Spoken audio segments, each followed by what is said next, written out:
everybody, I'm Alice K. Rufflehouse.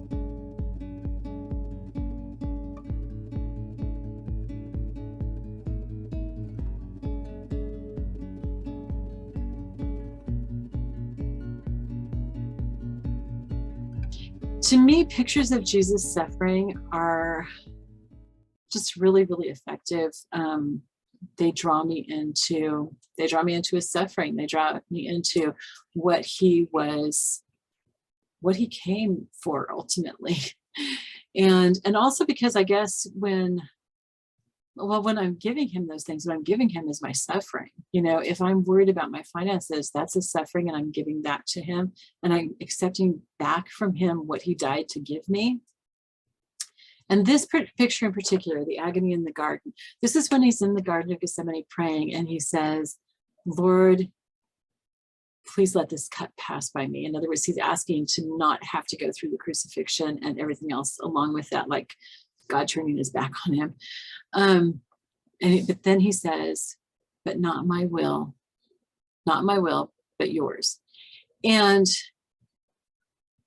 as I was thinking about what to share with you guys about this whole thing of distractions, I thought this picture would be very, very appropriate for centering down, because as we're saying those things, and I'm going to just keep using the example of finances so you can see how it applies to all these different pictures.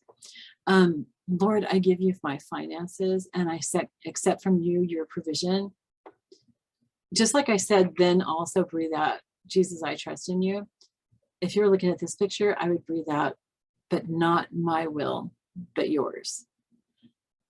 Submitting yourself to the way that God wants to provide for you, the way that he wants to answer whatever prayer it is that you're making.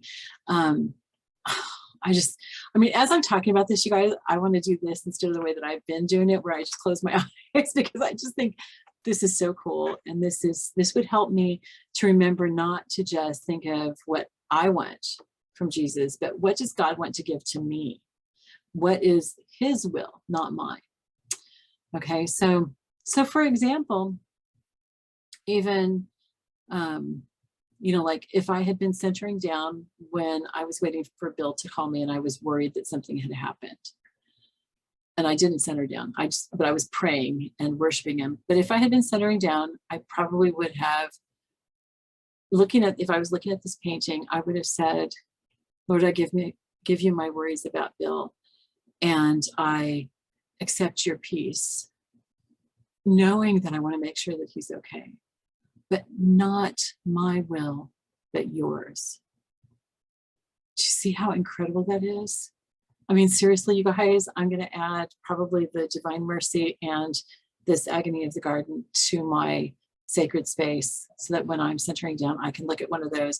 And like I said, that's not what I've been doing, but this question that I've gotten from you guys about what to do if you're being distracted has really, really inspired me, and is going to change the way that I do this to a way that I think is much more effective. So here I have, there's several different pictures of Jesus in the garden. The one that I've got over here is the most famous, so that's the one that you're most likely to find. And I have that framed. If you want it framed, I'm going to put a link in the description box. All right, I'll say goodbye to you guys all. I love you. I'll see you tomorrow. Bye-bye.